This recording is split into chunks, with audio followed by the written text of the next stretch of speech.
বিকল হলে জীবন রক্ষার জন্য একমাত্র কার্যকর ট্রিটমেন্ট হলো কিডনি প্রতিস্থাপন। আজ আমরা এই বিষয়টি নিয়ে বিস্তারিত আলোচনা করার চেষ্টা করব। দর্শক, আপনাদের সবাইকে আমন্ত্রণ জানাচ্ছি এখন টিভি নিয়মিত আয়োজন আরোগ্য নিকেতনে। আমি নুসরাত দীপা আজ আপনাদের সঙ্গে রয়েছি। আমাদের আজকের আলোচ্য বিষয় হচ্ছে কিডনি প্রতিস্থাপন, আর এই বিষয়টি নিয়ে আলোচনা করার জন্য আজ আমাদের সঙ্গে স্টুডিওতে উপস্থিত রয়েছেন অধ্যাপক doctor AH Hamid Ahmed, chairman nephrology বিভাগ, বাংলাদেশ মেডিকেল বিশ্ববিদ্যালয়। আমাদের সঙ্গে আরও একজন অতিথি রয়েছেন, তিনি হলেন অধ্যাপক ডক্টর মোহাম্মদ নজরুল ইসলাম, সাবেক চেয়ারম্যান নেফ্রোলজি বিভাগ, বাংলাদেশ মেডিকেল বিশ্ববিদ্যালয়। আপনাদের দুজনকেই স্বাগত আমাদের আজকের অনুষ্ঠানে। আমি প্রথমেই ডক্টর হামিদ স্যার আপনাকে দিয়ে আমাদের আলোচনাটা শুরু করতে চাই। প্রথমেই জানতে চাইবো যে কিডনি প্রতিস্থাপন বলতে আসলে কি বোঝায়? প্রতিস্থাপন কথাটার মধ্যেই কিছুটা অর্থ আছে। যেমন ধরেন আপনার কিডনি টোটালি ফেইল্ড, নষ্ট হয়ে গেছে, তার মানে আমাদের ভাষায় হচ্ছে 15 বা 10 to 15% নিচে কাজ করলে আমরা ধরে নেই যেটা জীবন রক্ষা করার জন্য যথেষ্ট না। তখন আমরা এটার বিকল্প চিন্তা করি, সেটাকে বলে কিডনি প্রতিস্থাপন। কিডনি প্রতিস্থাপন মানে হচ্ছে আপনার দুটা কিডনি পিছনের দিকে থাকে, বিন সাইজ, এই দুইটা কিন্তু নষ্ট হয়ে গেছে, এটা এখানকার জায়গায় থাকবে। আর একটা কিডনি, ভালো কিডনি আমরা ওখানে আপনার এখানে সেট করে দিব, সেটা সামনের দিকে ডান দিকের পেটে সাধারণত করা হয়। আরেকজন সুস্থ রুগীর দেহ থেকে নিয়ে করব। তো যেই রুগীটা সুস্থ আছে তার কাছ থেকে কিডনিটা নেওয়ার আগে আমরা চিন্তা করি যে তার কিডনিটা দিলে কোনো সমস্যা হবে কিনা। সেই জন্য তাকে বিভিন্ন পর্যায়ের পরীক্ষার মাধ্যমে যেতে হয়। আমরা অ্যাসিওর্ড হলাম যে তার কিডনি দিলে কোনো সমস্যা হবে না। তখন আমরা টেস্ট করে দেখি যে যে কিডনি নিবে সে এটা গ্রহণ করতে পারবে কিনা, সহ্য হবে কিনা, তার শরীরে মানাবে কিনা। এগুলো পরীক্ষা নিরীক্ষার মাধ্যমে আমরা ডিসিশন নিই যে ওনার কাছ থেকে কিডনিটা নিয়ে ওনাকে দেওয়া হবে। এটা খুব সহজে বলে ফেললাম, কিন্তু এটা খুব সহজ না, এটা একটা সাধনার ব্যাপার। সাধনা মানে আপনাকে ব্লাড গ্রুপ থেকে, রিলেশন থেকে শুরু করে তার সাইকিয়াট্রিক স্ট্যাটাস পর্যন্ত এবং পরীক্ষা নিরীক্ষাগুলো সব ওকে হতে হবে। আচ্ছা, অর্থাৎ অনেক ধরনের প্রোটোকল রয়েছে, অনেকগুলো স্টেপস পার হয়ে হয়ে আমরা একটা রুগীর দিক ঠিক করি, যেটা ডিসিশন নেই যেটা লাগানো যাবে। এবং সেটা শুধু নেফ্রোলজিস্ট একা নেয় না, এখানে ইউরোলজিস্ট থাকে, অ্যানেস্থেটিস্ট থাকে, অন্যান্য মেডিকেল অ্যাসোসিয়েটসরা থাকে, সাইকিয়াট্রিস্ট থাকে, সবাই মিলে মতামতটা দেয় যে হ্যাঁ ওরা ট্রান্সপ্লান্ট করার যোগ্য। This is ideal. সেই সব জায়গায় ফলো হয় কিনা আমি জানি না, কিন্তু আমাদের বাংলাদেশ মেডিকেল ইউনিভার্সিটির প্যাটার্নটা হচ্ছে এরকম। এখন এই কিডনিটা যখন প্রতিস্থাপন করে দিলেন, তখন এই কিডনিটা কাজ করা শুরু করে কি না, this is a big challenge. প্রথম ডেটা, সেকেন্ড ডে, থার্ড ডে, 14 দিন পর্যন্ত তো আমাদের মানে ইয়ের মধ্যে আছে, এটাকে কি বলে, প্রজেক্টের মধ্যে আছে যে আমাদের 14 দিন পর্যন্ত আমাদের কাছে থাকবে, রুগীটা সুস্থ হলে তারপরে যাবে। তবে কিছু কিছু সময় বেশি লাগে, কম লাগলেও আমরা 14 দিন অন্তত প্যাকেজের মধ্যে রেখে দিই। এইটাই হচ্ছে কিডনি প্রতিস্থাপন। আচ্ছা, ডক্টর নজরুল স্যার আপনার কাছে একটু জানবো যে কিডনি প্রতিস্থাপন করার আগে অনেকে কিন্তু ডায়ালাইসিসের শরণাপন্ন হয়ে থাকে। আপনারা আসলে কখন সিদ্ধান্ত নেন? স্যার অলরেডি বলেছেন, তারপর আপনার কাছে একটু জানতে চাইবো যে কখন সিদ্ধান্ত নিয়ে থাকেন যে না, এই রোগীটির জন্য ডায়ালাইসিস নয়, তার জন্য প্রতিস্থাপনই হচ্ছে তার বেস্ট ট্রিটমেন্ট? হ্যাঁ, আসলে ডায়ালিসিস বেশিরভাগ ডায়ালিসিস করে তারপর প্রতিস্থাপনে যায়, বাট কিছু কিছু ক্ষেত্রে ডায়ালিসিস না করেও প্রতিস্থাপন করা যায়। এটার নাম দিয়ে প্রিএমটিভ ট্রান্সপ্লান্টেশন বলি আমরা। প্রিএমটিভ ডায়ালিসিস করে নাই সে, কোনো কোনো ক্ষেত্রে সেই যে ডায়ালিসিস যারা ডায়ালিসিস পরে ট্রান্সপ্লান্ট করে, সাধারণত আমরা বলি 3 থেকে 6 মাস ডায়ালিসিস করে মিনিমাম, তারপরে ট্রান্সপ্লান্টেশনে যায়।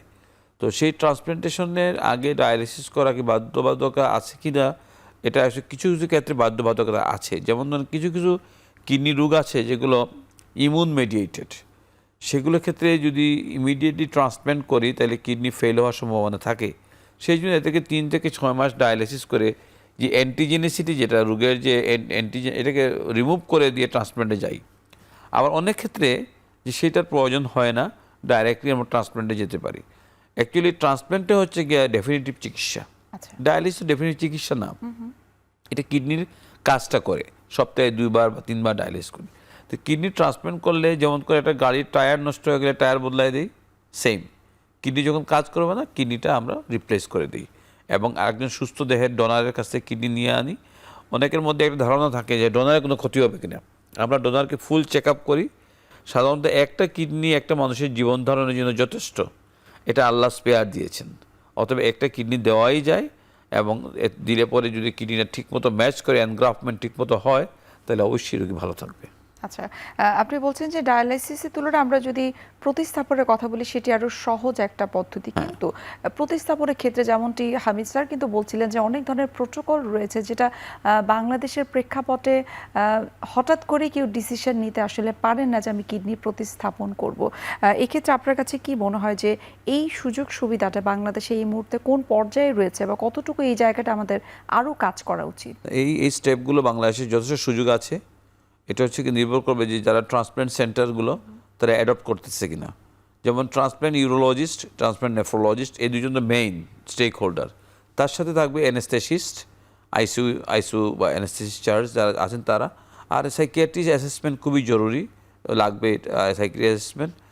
আর আমাদের সাথে যেটা legal adviser, this is very important. আচ্ছা, কারণ একটা কিডনি যখন আমরা প্রতিস্থাপন করবো এটা আইনের মধ্যে থাকতে হবে।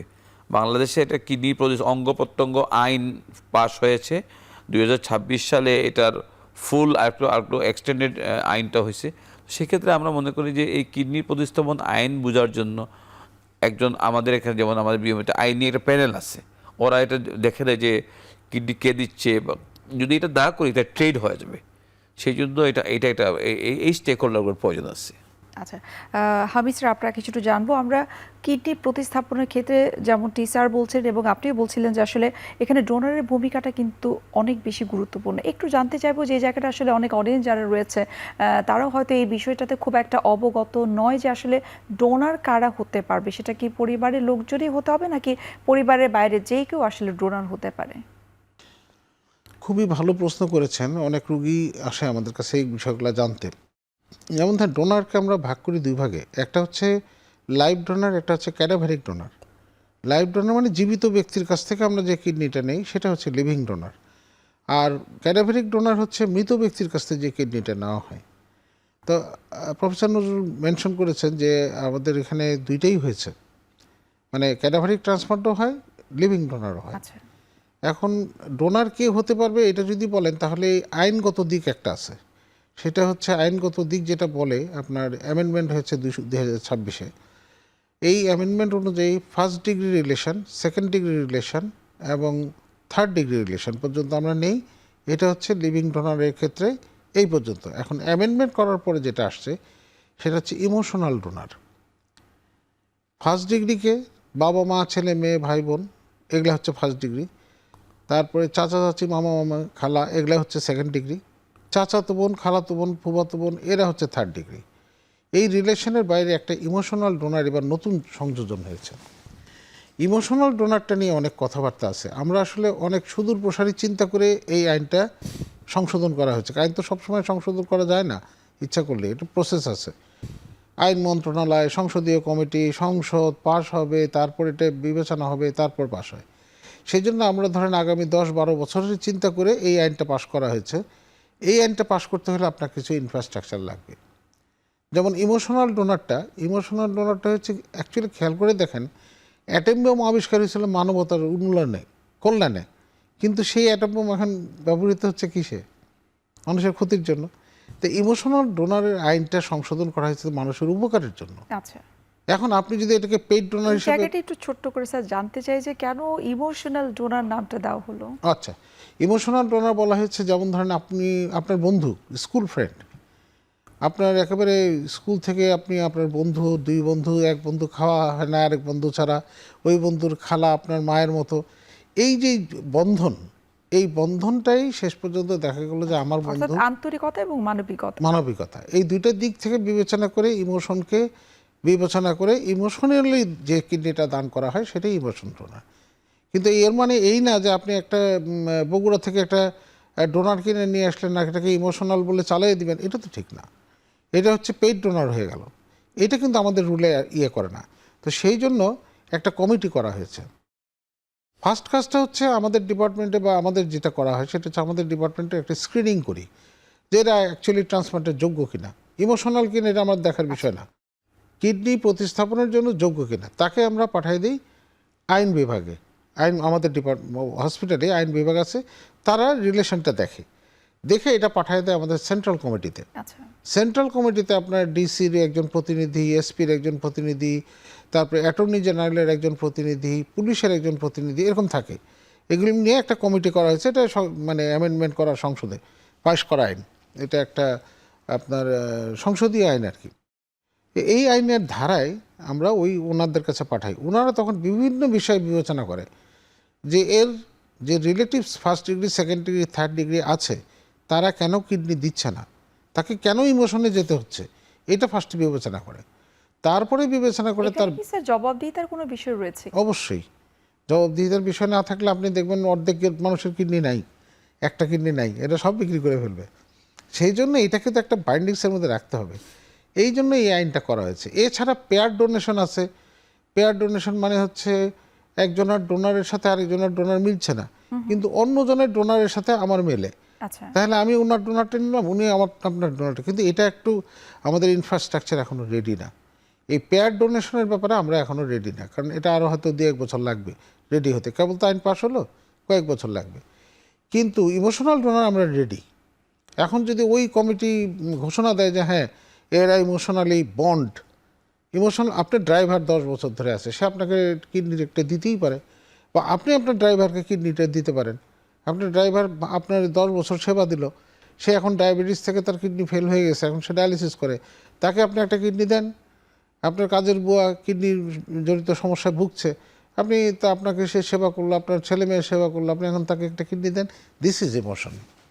এইটি হচ্ছে ইমোশনের জায়গাটা। আপনার মানে ডিস্টেন্ট রিলেশন, একজন চাচাতো ভাই, মামাতো ভাই, ফুফাতো ভাই, অনেক দূরের, বা আপনার বিয়ে বা একটা আত্মীয় সম্পর্ক আছে, বা গ্রামের ছেলে, সে আপনাকে ছোটোবেলা থেকে চেনে, আপনি তাকে চেনেন ছোটোবেলা থেকে, তার কিডনি নষ্ট হয়ে গেছে, আপনি তাকে একটা কিডনি দেন। এইটা হচ্ছে ইমোশনাল ডোনারের ব্যালেন্সটা। আচ্ছা, এক্ষেত্রে নজরুল স্যার আপনার কাছে জানবো, যেমনটি হামিদ স্যার বলছিলেন যে ইমোশনাল ডোনার, অর্থাৎ তিনি রাজি হলেন, তিনি ডোনার হতে চান, কিন্তু ডোনার হবার জন্য তিনি এলিজেবল কিনা সেটা আসলে কিভাবে আপনারা নির্ধারণ করে থাকেন? অর্থাৎ ডোনার এবং রেসিপিয়েন্টের যে ম্যাচিংটা, সেটা কিভাবে আপনারা করে থাকেন? যে যে কেউ যখন ডোনার হতে চায়, আসলে আমাদের কাছে আসার পরে আমাদের একজন কোঅর্ডিনেটর আছে, ট্রান্সপ্ল্যান্ট কোঅর্ডিনেটর বলি, উনি আসলে কিছু ফেজ ওয়াইজ কিছু পরীক্ষা দিয়ে, ফেজ 1, ফেজ 2, ফেজ 3, 3টা ফেজে পরীক্ষা হয়। ইনিশিয়ালি আমরা দেখি যে এই পেশেন্টটা যে ডোনেশন করবে তার বেসিক কোনো ডিজিজ আছে, পার্টিকুলার ডায়াবেটিস, প্রেশার বা আদার সিস্টেমিক ডিজিজ যেটা কিডনিতে এফেক্ট করতে পারে। এগুলো সাধারণত সিম্পল পরীক্ষা, একটি ইউরিন আরি, আলট্রাসোনোগ্রাম, সিরাম ক্রিয়েটিন, এগুলো করে বোঝা যায়। এই পরীক্ষাগুলো করার পর যখন ফিট হয় তখন নেক্সট ফেজের পরীক্ষাগুলো করা হয়।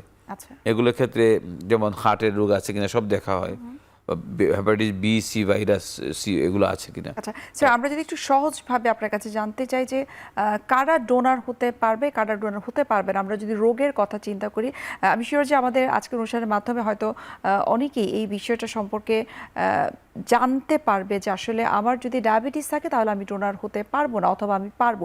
এই বিষয়টি একটু সহজভাবে। ডায়াবেটিস রোগী যদি হয়, যদি ডায়াবেটিসটা বেশ দিন থেকে ডায়াবেটিস, ওনারা ডোনার হতে পারবে না। ব্লাড প্রেশারের রোগী যারা ওষুধ খায়, ব্লাড প্রেশার ওষুধ না খেলে তার কন্ট্রোল থাকে না, তারা হতে পারবে না। সিস্টেমিক ম্যালিগনেন্সি আমরা বলি, এক্সেপ্ট প্রাইমারি ব্রেইন টিউমার ছাড়া এই সিস্টেমিক ম্যালিগনেন্সি বা যে ক্যান্সারের রোগী হতে পারবে না। অথবা কোনো কোনো ক্ষেত্রে আমরা বলি যে কিছু কিছু রোগী আছে প্রায় ইনফেকশন হয়, আচ্ছা, এবং তাদের ইনফেকশনের জন্য বা হার্টের ইনফেকশনের জন্য যাদের তাদের হতে পারবে না। এবং হার্টের বলি আমরা যাদের এন্ড স্টেজ কার্ডিয়াক ফেইলিয়ার, মানে হার্টের ইজেকশন ফ্র্যাকশন খুবই কম, সেক্ষেত্রে রোগী তো এইসব রোগী ডোনার হতে পারবে না। বাকি সবাই ডোনার হতে পারবে, প্রোভাইডেড এই এই এই পরীক্ষাগুলো করতে হবে। লাস্ট পর্যায়ে আমি যেটা বলছিলাম যে টিস্যু ম্যাচিং বলি আমরা, এই চেলে টাইপিং অ্যান্ড ক্রস ম্যাচিং, এটা দেখে আমরা লাস্ট পর্যন্ত দেখি যে কত ম্যাচিং আছে।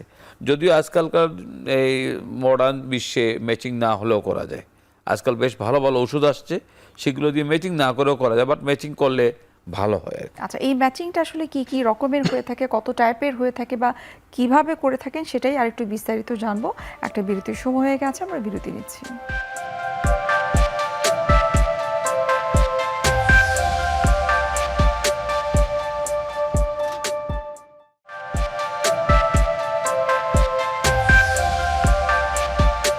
দর্শক, ফিরে আসলাম বিরতি থেকে। আপনাদেরকে অসংখ্য ধন্যবাদ আমাদের সঙ্গেই থাকার জন্য। নজরুল স্যার, আপনি বলছিলেন যে ম্যাচিংয়ের কথা, ম্যাচিংটা আসলে কিভাবে করা হয়? আমরা HLA ম্যাচিং বলি এটাকে, এটা রক্ত দিয়ে করা হয়। সেটা নিয়ে আমরা দেখতে চাই যে দেখতে পারি যে ক্লাস 1 অ্যান্টিজেন, ক্লাস 2 অ্যান্টিজেন আছে HLA, সেগুলো আসলে শরীরের মধ্যে একটা স্পেশাল সেলস, সেটার মাধ্যমে আসলে আমরা বুঝতে পারি যে একটা রোগীকে কিডনি দান করলে সেই কিডনি বডি অ্যাকসেপ্ট করবে কিনা। কারণ একজনের মানে কিডনি আরেকজনের কিডনির সাথে কিন্তু ম্যাচ না, একজনের শরীরের অংশ আর শরীরের অংশ ম্যাচ, আল্লাহ সম্পূর্ণ ডিফারেন্ট করে দিচ্ছেন। তো যদি আমরা এই টেস্টগুলো করে আমরা বুঝতে পারি যে তার কতটুকু ম্যাচ আছে, অ্যাটলিস্ট 25% ম্যাচ যদি হয় তাহলে খুব ভালো করা যেতে পারে, বা ম্যাচেও করা যেতে পারে, ম্যাচেও করা যায়। কিন্তু ম্যাচিংটা আমরা করি এই উদ্দেশ্যে যে ম্যাচিং হলে কিডনিটা অ্যাকসেপ্ট করার চান্স বেশি। আর একটা জিনিস হলো ক্রস ম্যাচিংটা হচ্ছে অন্য জিনিস, যে একজনের রক্ত, ডোনারের সেল আর রিসিপিয়েন্টের রক্ত নিয়ে আমরা ক্রস ম্যাচ করি। এত কিছু দেখি যে সেলগুলো লাইসিস হয়ে গেছে, পার্টিকুলার টি সেল বলে একটা সেল আছে আমাদের শরীরে, ইমিউন সেল, এটা যদি পজিটিভ হয়ে যায় তাহলে আর ট্রান্সপ্লান্ট করা যাবে না। কিন্তু আবার বি সেল বলা হয় 30% পর্যন্ত অ্যাকসেপ্ট করা যায়। তো এগুলো আসলে আমরা বুঝতে পারি এই পরীক্ষাগুলো করে যে টি অ্যান্ড বি সেল এগুলো কতটুকু ক্রস ম্যাচে কতটুকু লাইসিস আছে। তো এগুলো দেখে আমরা, এছাড়া ডোনারের ক্ষেত্রে ডোনার স্পেসিফিক অ্যান্টিবডি বলে আমরা ডিএসএ, সেগুলো দেখে আমরা বুঝতে পারি যে এই রোগীর কিডনি ট্রান্সপ্লান্ট করা যাবে কিনা। আচ্ছা, কারণ একটা রোগী কিন্তু ট্রান্সপ্লান্ট অনেক টাকার ব্যাপার, এক নম্বর, পুরো ফ্যামিলির অনেক শ্রম দিতে হয় এখানে। তো একটা কিডনি যদি আমরা, বা একটা মানুষ একটা কিডনি দিল, সেই কিডনি যদি নিয়ে তার শরীরে লাগাই দিলাম, একদিন পরে নষ্ট হয়ে গেল, তো পুরোটা জিনিসটাই একটা প্রশ্নের সম্মুখীন হয়। তো যে কোনো ক্ষেত্রে যে কোনো হতে পারে, বাট আমরা প্রিকশনারি মেজার হিসেবে এগুলো সব আগে দেখে নেই আচ্ছা, যে কোন পেশেন্টরা কতটুকু রিস্কি বা কতটুকু ট্রান্সপ্লান্ট নিতে পারবে, এবং ওই হিসেবে পেশেন্টকে কিন্তু কাউন্সিল করে থাকি যে আপনার এতটুকু ম্যাচিং আছে, ট্রিটমেন্ট দিব, আমরা চিকিৎসা দিব, ইনশাল্লাহ দেখা যায় কতটুকু কী করা যায়। বাট কারো যদি ম্যাচ না থাকে আমরা বলে দিই যে আপনার ম্যাচ নাই বা টি সেল পজিটিভ আছে, এটা করা যাবে না। কারণ যাদের করা যাবে না তাদের কোনো জোর করে করা যায় না। সো দ্যাট এগুলো খুব ইম্পর্টেন্ট। এই টেস্টগুলো করার পরে আমরা ট্রান্সপ্লান্ট পর্যায়ে ট্রান্সপ্লান্টে যাই। আচ্ছা। ডক্টর হামিদ স্যার, আপনার কাছে একটু জানবো যে এত ধরনের ম্যাচিংয়ের কথা স্যার কিন্তু বলছিলেন, ম্যাচিং করার পরেও কিন্তু অনেক সময় কিন্তু আমরা দেখে থাকি যে, শুনেছি যে কিডনি প্রতিস্থাপনটা রিজেকশন হয়েছে। কাদের ক্ষেত্রে এটা আসলে হয়ে থাকে বেশি? খুব ভালো প্রশ্ন করেছেন। আসলে একটা জিনিস খেয়াল করেন, বডিতে আমাদের ইমিউন সিস্টেম বলে একটা সিস্টেম আছে, যেটা অলরেডি টাচ করলো। এটা হলো ইমিউন সিস্টেমটা কীরকম দেখেন, আপনি আপনার বাসায় দরজায় নক করলেই কিন্তু আপনি খুলে দিচ্ছেন না, আপনি আগে দেখেন যে তাকে চেনেন কি না, চিনলে তারপরে আপনি তাকে ঢুকতে দেবেন। অনেকটা এরকম, আপনি আরেকজনের কিডনি লাগাচ্ছেন, সে আপনার কিডনি বডিতে সহ্য করবে কি না, আপনার বডি সেই কিডনিটাকে চেনে কি না, এইটাই হচ্ছে ম্যাচিং। ইমিউন সিস্টেমটাই এটার দুইটা ক্যাটাগরি আছে, একটা মেজর, মাইনর। এই মেজরগুলো আমরা ডিটেক্ট করতে পারি, কিন্তু মাইনর অ্যান্টিজেনগুলো কিন্তু আমরা ডিটেক্ট করতে পারি। এখনও আমাদের সেই যন্ত্রপাতি বা ওয়ার্ল্ডেই হয়তো নাই, সব জায়গায় নাই। কিন্তু তাহলে আমেরিকাতে কি রিজেকশন হয় না? হয়। উন্নত বিশ্বের যেখানে সবচেয়ে টপ ট্রান্সপ্লান্ট হয় সেখানেও রিজেকশন হয়। কেন হয়? ওই মাইনর অ্যান্টিজেনগুলোর জন্য হয়। এটা একটা কারণ। অনেক কারণেই রিজেকশন হয়। সার্জিক্যাল ফল্ট কিছু থাকে, সেই কারণে হয়। তারপরে আপনার ওষুধের জন্য হতে পারে। আমি যে ওষুধটা আপনাকে দিচ্ছি, সেই ওষুধটা যে আপনার বডিতে সহ্য হবে এমন কোনো কথা নেই। সেই ওষুধ কার্যকর হবে কি না সেটা কিন্তু আমি আগে থেকে প্রেডিক্ট করতে পারছি না। আমি আপনাকে প্যারাসিটামল দিলাম, এই প্যারাসিটামল কি রিয়াকশন করবে কিনা এটা তো আমি জানি না, কিন্তু রিয়াকশন করলে বোঝা যাবে যে হ্যাঁ, এটা আপনার শরীরে মানায়নি। অনেকটা এরকম এত সেন্সিটিভ ওষুধগুলো দেওয়া হয়, এত দামি ওষুধ দেওয়া হয় কেন? ওই বাইরের কিডনিটা যাতে এই শরীরের সাথে মানায়, অ্যাডাপ্ট করে, অ্যাডজাস্ট করে, সেই জন্য আমরা এতগুলো ওষুধ টষুধ দিয়ে একটা এনভায়রনমেন্ট তৈরি করি। এই ছেলে ক্রচিং বলেন, ম্যাচিং বলেন, সব কিছুই 25% ম্যাচ, 75% ম্যাচ, 100% ম্যাচ। এই সব ম্যাচিং না হলেও এখন করা যায়, কিন্তু কিছুগুলো মেজার আছে। এক ধরনের স্পেশাল ডায়ালিসিস করা যায়, ওষুধ দেওয়া যায়, দামি দামি ওষুধ দিয়ে। আমাদের টার্গেটটা কী? টার্গেট হচ্ছে ফরেন কিডনিটা যেন ওন কিডনি মনে হয়, আমার নিজের কিডনি মনে হয়, সেই এনভায়রনমেন্টটা তৈরি করা। সেই তৈরি করার পথে কতগুলো জিনিস আছে যেগুলো আমরা ডিটেক্ট করতে পারি না। যেটা জানলাম সেটার ব্যবস্থা তো নিলাম, যেটা জানলাম না সেটা আমি ব্যবস্থা নিতে পারিনি। সেই কারণে হয়তো 3 ধরনের রিজেকশন হয়ে যায়। একটা hyper acute, on the table, লাগানোর সাথে সাথে এটা রিজেক্ট করে ফেলে, সহ্য করতে পারে না, একদম দেন অ্যান্ড দেন বের করে দেয়। আচ্ছা, অর্থাৎ ডিউরিং অপারেশনে সেটা আপনারা বুঝতে একদম সাথে সাথে সার্জন যে অপারেশন করছে উনি কিন্তু সাথে সাথে বোঝা যায় যে এটা হাইপার অ্যাকিউট রিজেকশন হয়ে গেল। আরেকটা আছে অ্যাকিউট রিজেকশন। এই অ্যাকিউট রিজেকশনটা আপনার যতদিন বেঁচে থাকবেন বা আপনার কিডনি বেঁচে থাকবে ততদিন যে কোনো সময় যে কোনো জায়গায় হতে পারে। এটা টেম্পোরারিলি হয়, কোনোগুলো আমরা ওষুধ দিয়ে রিকভার করে নিয়ে আসি, আবার কোনোগুলো রিকভার করা যায় না। আরেকটা আছে ক্রনিক রিজেকশন। কথায় বলা হয় যে chronic rejection started at the day of operation, মানে যখন কিডনিটা লাগালেন তখন থেকেই এর ধীর গতির ফেলিয়ার শুরু হলো। এখন এটাকে ম্যানেজ করে ধরে রাখা, এই ধরে রাখার পিছনে অনেকগুলো ব্যাপার স্যাপার আছে। কীভাবে ধরে রাখবে, কে ধরে রাখবে, কেন ধরে রাখবে, এই মানে ধরে রাখাটাও একটা যুদ্ধ। মানে ট্রান্সপ্লান্ট করলাম আর আমি সুস্থ হয়ে গেলাম, ম্যাচিং হলো আর আমার কিডনি ট্রান্সপ্লান্ট হয়ে গেল, এটা এরকম না। এটা অনেক একটা, এই জন্যই বলছিলাম যে কিডনি ট্রান্সপ্লান্ট একটা অনেক সাধনার ব্যাপার, মানুষের ডেডিকেশনের ব্যাপার। আপনাকে মন, মগজ, দেহ সব দিক দিয়ে প্রিপেয়ার করতে হবে যে আমি একটা অঙ্গ আমার দিয়ে দিব আরেকজনকে, not a matter of joke. আচ্ছা, আপনি আপনার একটা অঙ্গ দিয়ে দিচ্ছেন, বাবা মা অবলীলায় দিয়ে দিচ্ছে। ইমোশনাল ডোনার মানে খুবই কঠিন একটা ব্যাপার। এক ব্যাগ ব্লাড দিতে চায় না, যদি শোনে আপনার সাথে আমার ম্যাচিং হয়ে গেছে, ডোনার ফিট হয়ে পড়ে গেছে, এরকম কাহিনী আছে। এক ব্যাগ ব্লাড দিতে হবে এটা শুনে ফিট হয়ে পড়ে গেছে, এটাও তো ইমোশন। কাজেই ওই ইমোশনটাকেও আপনাকে দাম দিতে হবে, যে ইমোশনালি আপনি বললেন দিলাম, কিডনি লাগালাম, এরকম না। অর্থাৎ এক্ষেত্রে ডেডিকেশনটা অনেক ডেডিকেশন, ম্যাচিংটা না হলেও হয়। একমাত্র মনোজাইগোটিক টুইন যেগুলো, সেগুলোর কোনো ম্যাচিং ফ্যাচিং লাগে না, এগুলো একদম ইকুয়াল হয়। বাকি সবই কিন্তু ভ্যারিয়েশন হতে পারে। এই প্রোটোকলগুলো আপনারা আসলে কতটুকু মেনটেন করতে পারেন সেগুলোই আরেকটু জানার চেষ্টা করব। আরও একটা বিরতির সময় হয়ে গেছে, আমরা বিরতি নিচ্ছি।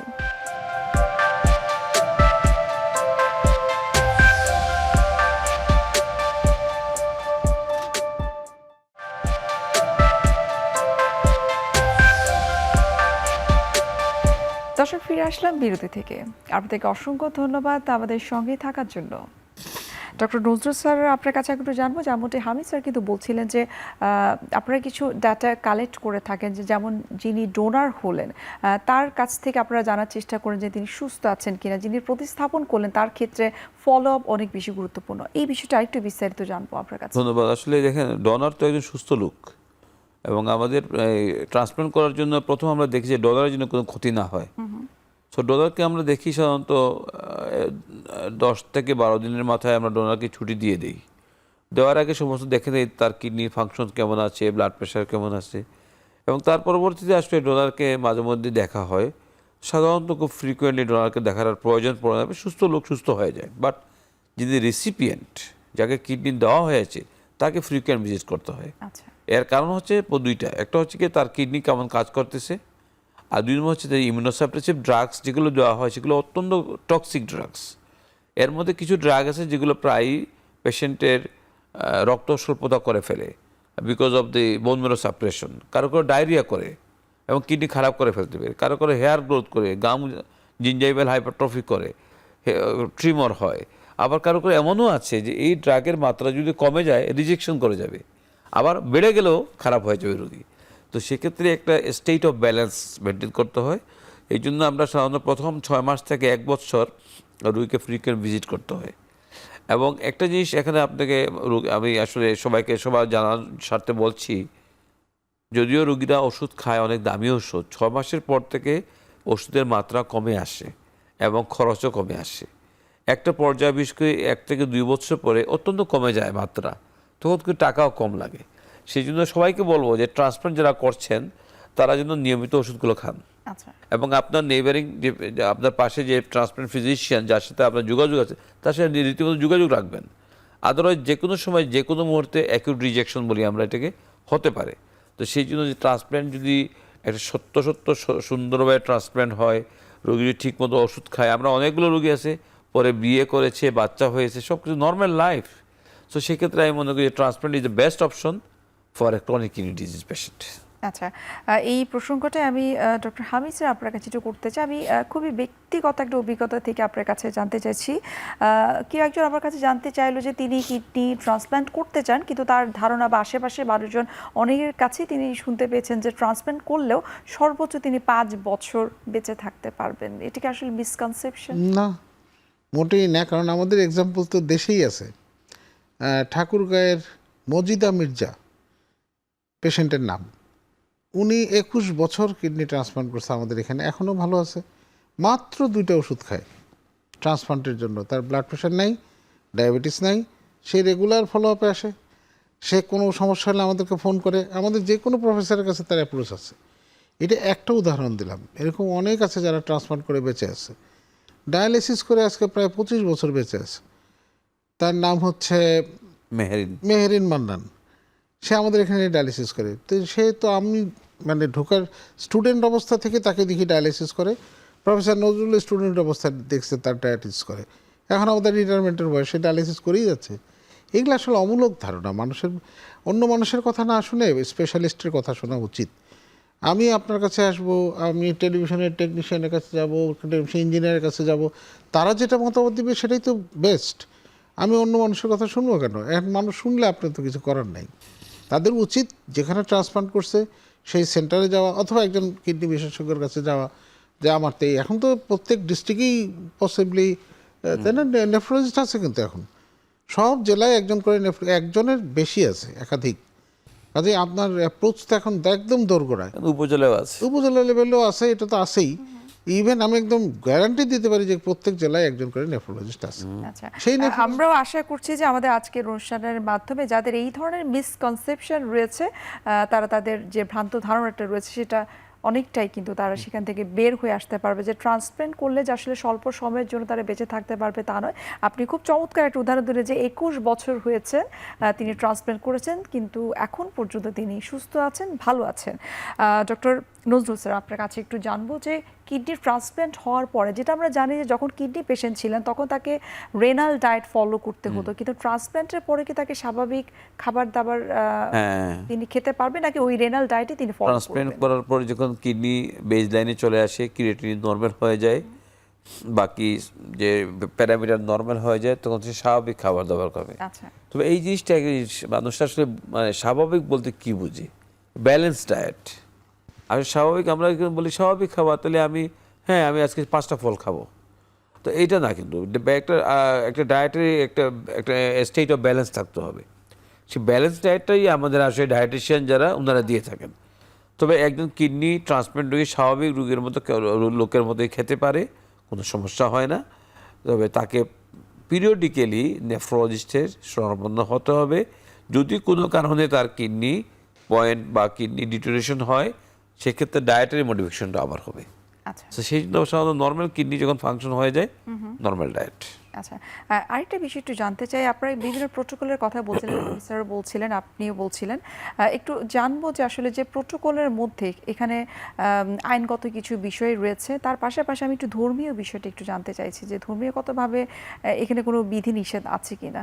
খুবই সুন্দর প্রশ্ন। আসলে এটা নিয়ে আমরা অনেক ফেস করতেছি বাংলাদেশে, বিশেষ করে কিডনি দিতে গিয়ে অনেকে মনে করে যে এটা ইসলামে এটা কোনো বাধা আছে কিনা। একটা জিনিস আপনাকে বলেন যে মদিনা সনদ হিসাবে তারা অলরেডি সেখানে ডিক্লেয়ার করছে যে ইট ইজ অ্যাকসেপ্টেড, এবং কোরআন শরীফের অনেকগুলো ভার্স আছে যেখানে কিন্তু এরকম একটা ভার্স আছে, যেমন সূরা মায়দাতে, যে কেউ যদি একটা লোককে মানে সাহায্য করে অথবা তাকে জীবন দান করে, জীবন বাঁচায়, তাহলে এক অর্থে সে সমস্ত জাহানকে বাঁচালো।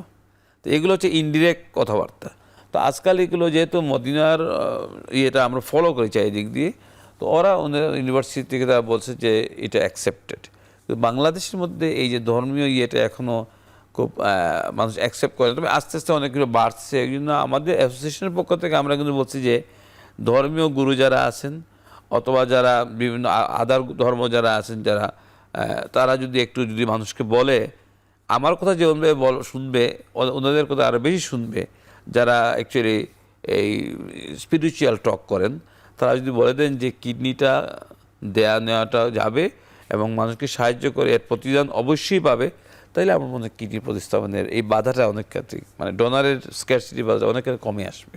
আচ্ছা, হামিদ স্যার আপনার কাছে একটু জানবো, এই যে অঙ্গদান সম্পর্কে আসলে এই অ্যাওয়ারনেসটা বাড়ানোর জন্য আমরা আর কোন কোন জায়গায় আসলে কাজ করতে পারি?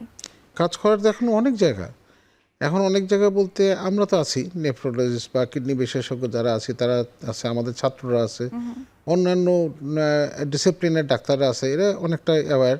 বিভিন্ন সভা সেমিনার হয়, মত বিনিময় হয়। এছাড়া যেটা ইলেকট্রনিক এবং প্রিন্ট মিডিয়া একটা ভাইটাল জায়গা।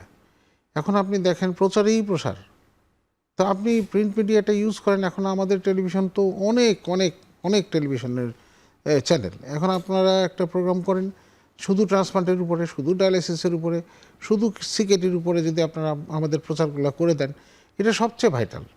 এরপর আছে প্রিন্ট মিডিয়া, আপনার পেপার পত্রিকায় সভা সেমিনার। আমাদের বিশেষ একটা ওয়ার্ল্ড কিডনি ডেতে প্রফেসর নজরুল এই অ্যাসোসিয়েশনের পক্ষ থেকে যে আপনার প্রেস ক্লাবে সাংবাদিক সম্মেলন করে, সেখানে মিছিল হয়, মিটিং হয়, সেমিনার হয়, প্রত্যেকটা জেলায় জেলায় যেখানে মেডিকেল কলেজ আছে এই কাজটা হয়। আচ্ছা, এটা গেল একটা। আরেকটা হচ্ছে যা বলছিলাম যে স্কুলের শিক্ষক তো পিতৃতুল্য, মাতৃতুল্য। এরা আপনার ওই ছাত্রকে যা বলবে, বরং কোনো কোনো ক্ষেত্রে তো পিতামাতা বাদ দিয়ে, আমার ছেলেই, এটা আমার উদাহরণ, আমার কথা শুনতো না, আমার তার টিচারের কথা শুনে। তো টিচারে এতটাই আইডিয়াল যে ওনারা যদি স্কুলে বা ক্লাসে একটা সেক্টর রাখে, সেগমেন্ট রাখে, এটা হতে পারে। তারপরে ইসলামিক ফাউন্ডেশনের মাধ্যমে যদি মসজিদের ইমামদের প্রশিক্ষণ দেওয়া হয়, সেই ইমামদের সেক্টরিয়াল করে করে আমাদেরকে নিয়ে যদি বলে যে আমরা কী বলবো, এই আপনার খুতবার মধ্যে 5 মিনিট, বা শুক্রবারে খুতবার আগে 5 মিনিট, বা নামাজের শেষে 5 মিনিট, ওই সময়টাই গ্যাদারিং বেশি হয়। প্রতি সপ্তাহে যদি একটু হ্যামারিং করা যায় যে একটা জীবিত মানুষ একটা কিডনি দিতে পারে, একটা মৃত মানুষ তার 6টা অঙ্গ দিতে পারে।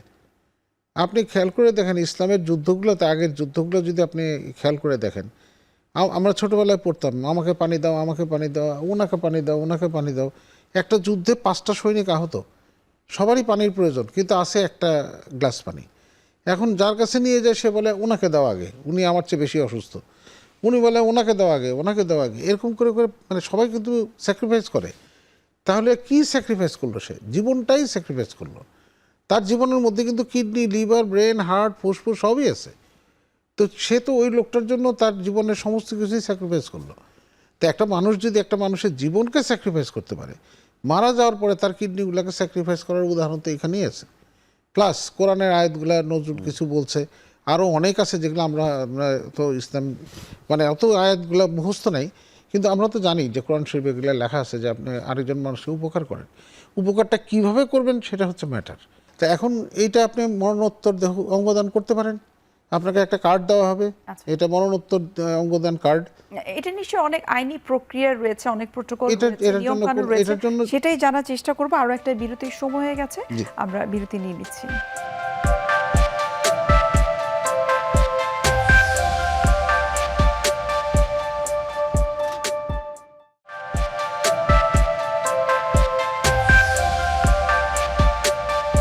দর্শক, ফিরে আসলাম বিরতি থেকে। আপনাদেরকে অসংখ্য ধন্যবাদ আমাদের সঙ্গেই থাকার জন্য। ডক্টর নজরুল স্যার, আপনার কাছে একটু জানবো, যেমনটি হামিদ স্যার কিন্তু বলছিলেন যে কিছু আইন প্রণয়নের বিষয় রয়েছে, নিয়ম কানুন রয়েছে, সেই নিয়ম কানুনগুলো আসলে কী কী, এবং বাংলাদেশে এটা কতটা সহজভাবে আসলে সম্পন্ন করা যায়? ট্রান্সপ্লান্টের ব্যাপারে আসলে তো আইন তো অলরেডি পাশ করা আছে। আর আমরা যে ডোনার সিলেকশনের জন্য একটু পার্টিকুলার আইন এরকম প্রয়োজন নাই। আমরা জানি যে কে ডোনার হতে পারবে, সেট একটা আইন করা দেওয়া আছে। আমাদের কাজটা হলো জাস্ট আমরা ডোনারকে ফিজিক্যালি এক্সামিনেশন, আমরা কিন্তু আইনের ব্যাপারে দেখি না। ফিজিশিয়ানরা আমরা দেখি ডোনার ফিজিক্যালি ফিট কিনা। আইনের যদি আইনের শাখা আছে এরা দেখে। তো আলটিমেটলি আমরা যখন আইনের শাখা থেকে ক্লিয়ারেন্স পাই যে এই পেয়ার ডোনার রেসিপিয়েন্ট তারা ট্রান্সপ্লান্ট করতে পারবে, আচ্ছা, আমরা তখন ইউরোলজিস্ট। কিন্তু ট্রান্সপ্ল্যান্ট পর্যন্ত আসার আগে কিন্তু এই প্রক্রিয়াগুলোকে কিন্তু সম্পূর্ণ করতে হ্যাঁ, আপনাদের ওইগুলো কাছে আমরাই হবে। করি। আমরা প্রথম physical examination, investigation, special investigations send to the legal authorities. ওনারা সমস্ত কমপ্লিট করে একটা সার্টিফিকেশন করে যে এই রুগীকে ট্রান্সপ্লান্ট করা যেতে পারে। আচ্ছা। এবং সাইকিয়াট্রিস্ট একটা টিম আছে, তারাও সার্টিফিকেশন করে যে একে ট্রান্সপ্লান্ট করা যেতে পারে। Then we go for transplant. এরপরে আমরা ড্রাগ অ্যাসেসমেন্ট করি যে কী কী ড্রাগ দিয়ে এই রুগীর ট্রান্সপ্লান্ট করব। এক একটা রুগীর এক এক রকম ড্রাগ দেওয়া হয়। কারো ক্ষেত্রে যে মা বাবা যদি না হয়, আমরা একটু দামি ইঞ্জেকশন বেজিলেক্ট্রিমিটা দিয়ে থাকি, দিলে ট্রান্সপ্লান্ট রিজেকশন কম হয়। তো আমাদের কাজটা হলো physical examination, investigations and treatment protocol ready করা। বাট আইনি যে ব্যাপারটা, আইনি সেকশন রেডি করে আমাদেরকে সার্টিফাই করে দেয়, আমরা ট্রান্সপ্লান্ট নেফ্রোলজি ইউরোলজিস্টকে পাঠাই দিই, ট্রান্সপ্লান্ট হয়। আচ্ছা, এক্ষেত্রে আমি একটু খরচের বিষয়টা জানতে চাই। খুবই কম খরচ। বাংলাদেশে প্যাকেজে এখন 3,20,000 টাকার মতো খরচ হয়, এবং সেই খরচে কোনো ডাক্তাররা কোনো টাকা নিচ্ছে না। সমস্ত ইনভেস্টিগেশন এবং রুগীর যে 15 দিনের মধ্যে ওষুধগুলো সেগুলোর দাম। যদি কিডনি ট্রান্সপ্লান্টের রোগীর সংখ্যাটা আমাদের দেশে আরো বৃদ্ধি পায়, সেই অনুযায়ী আমরা ততটুকু ভাবে আসলে প্রস্তুত কিনা, আমাদের ইনফ্রাস্ট্রাকচার একটু ডেফিসিয়েন্সি এখন যদি হ্রাস হয় তাহলে হয়তো পারবো না, কিন্তু সেন্টার কিন্তু বাড়ছে। আচ্ছা, ধরেন বাংলাদেশ মেডিকেল ইউনিভার্সিটিতে হয় রেগুলার, কিডনি ফাউন্ডেশন আছে মিরপুরে হয় রেগুলার, তারপরে শ্যামলী 3 নম্বরে সিকিডিউতে হচ্ছে রেগুলার, ঢাকা মেডিকেল কলেজে হচ্ছে রেগুলার, বারডেমে হতো স্পোরাডিক, কয়েকটা হয়ে এখন বোধহয় হচ্ছে না, নিগড়ুতে হচ্ছে, আপনার ন্যাশনাল কিডনি ইনস্টিটিউট যেটা, ওটা এখন খুবই ভালো ট্রান্সপ্লান্ট হচ্ছে, খুব ভালো, ওরা খুব অ্যাডভান্সড এবং নতুন করে করছে, ওরা বোধহয় সপ্তাহে 2টা করে করে সম্ভবত। তাহলে আপনি দেখেন ঢাকা শহরেই 6টা সেন্টার কিন্তু আছে। তো এই 6টা সেন্টারকে এখন যেটা দরকার, ইউরোলজিস্ট, নেফ্রোলজিস্ট বোধহয় স্বয়ংসম্পূর্ণ, কিন্তু ইউরোলজির ট্রান্সপ্লান্ট সার্জন যেটা, ইউরোলজিস্ট না, ট্রান্সপ্লান্ট সার্জন একটা কিন্তু স্পেশাল সাবজেক্ট। এখানে আপনার দুই ধরনের সার্জন থাকে, একটা হচ্ছে ডোনার সার্জন, একটা হচ্ছে রেসিপিয়েন্ট সার্জন। মানে যে কিডনি দিবে তার অপারেশন এবং কিডনি যে নিবে তার অপারেশন পাশাপাশি হয়, পাশাপাশি টেবিলে। এর কিডনির অপারেশন করার কিছুক্ষণের মধ্যেই যত তাড়াতাড়ি আমি এই কিডনিটা লাগাতে পারবো, রেজাল্ট তত ভালো, যত দেরি হবে তত রেজাল্ট ভালো হয় না। সেই জন্য যে ট্রান্সপ্লান্ট করে কিডনিটাকে কেটে ফেলছে সেই সার্জন কিন্তু আলাদা। আবার যিনি এটাকে অ্যানাস্টোমোসিস করে লাগাচ্ছে ভিতরে, উনি কিন্তু স্পেশাল, উনি রেডি হয়ে থাকে। ওইটা শেষ হওয়ার সাথে সাথে পারফিউশন করে কিছু প্রসেসিং করা হয়, প্রসেসিং করে ওই সার্জনের কাছে দিয়ে দেয়, উনি তখন এটা অ্যাডজাস্ট করে। এখানে ডোনারের অপারেশন আরেকটা চলতে থাকে। তো এই যে প্রক্রিয়াটা, এই প্রক্রিয়াটার জন্য আপনার কমপক্ষে 15-30 জন দরকার, স্পেশাল অ্যানেস্থেটিস্ট দরকার। সেই অ্যানেস্থেটিস্ট কিডনি ট্রান্সপ্লান্টেরই অ্যানেস্থেটিস্টের সাথে আমাদের এখানে কিন্তু তাই, যে কিডনি অপারেশনে ট্রান্সপ্লান্টের অপারেশনে থাকে যে অ্যানেস্থেটিস্ট, উনাকেই ফিক্সড করা আছে যে উনি ট্রান্সপ্লান্ট অ্যানেস্থেটিস্ট, উনি ট্রান্সপ্লান্ট রেসিপিয়েন্ট সার্জন, উনি ট্রান্সপ্লান্ট ডোনার সার্জন। এই পুলটা বাড়াতে হবে। এটা একটা টিম ওয়ার্ক। নেফ্রোলজি ট্রান্সপ্লান্ট তো আছেই, ইন জেনারেলি এটা ওষুধ দিয়ে যেহেতু করতে হয়, টেকনিক্যাল প্রবলেম নাই, কিন্তু সার্জারি তো একটা টেকনিক্যাল জিনিস, আপনাকে দিয়ে স্কিলড হতে হবে। কিন্তু নেফ্রোলজির ওষুধ দেওয়ার জন্য আপনাকে স্কিলনেসের প্রয়োজন নাই, আপনি নেট থেকে দিতে পারেন, বই থেকে দিতে পারেন, এই যে এই স্টেজে এই ওষুধ দাও, এটা কিন্তু অনেকটা সহজ, মেধার দরকার আর কিছু। অর্থাৎ আমরা এক্ষেত্রে বলতে পারি যে এক্ষেত্রে সার্জনদের সংখ্যাটা আরো একটু অনেক। আমরা অনুষ্ঠানের একেবারে শেষ পর্যায়ে চলে এসেছি। আমার মনে হয় ট্রান্সপ্ল্যান্ট নিয়ে, বিশেষ করে কিডনি প্রতিস্থাপন নিয়ে আমরা এতক্ষণ কথা বলছিলাম। এই প্রতিস্থাপন নিয়ে যত ধরনের ইনফরমেশন আসলে আমাদের পক্ষ থেকে জানাচ্ছিল, আমার মনে হয় সবটুকুই আমরা জানতে পেরেছি। আমাদের অডিয়েন্স যারা রয়েছে তারাও কিন্তু ঠিক ততটুকুই উপকৃত হতে পেরেছে। অসংখ্য ধন্যবাদ এত ব্যস্ততার মাঝেও আমাদেরকে সময় দেওয়ার জন্য। ধন্যবাদ। সুপ্রিয় দর্শক, এতক্ষণ আপনারা দেখছিলেন এখন টিভি নিয়মিত আয়োজন আরোগ্য নিকেতন। আজ আমরা এখানেই শেষ করছি, দেখা হবে আবারও আপনাদের সঙ্গে। সে পর্যন্ত আপনারা সবাই ভালো থাকুন, সুস্থ থাকুন। আল্লাহ হাফেজ।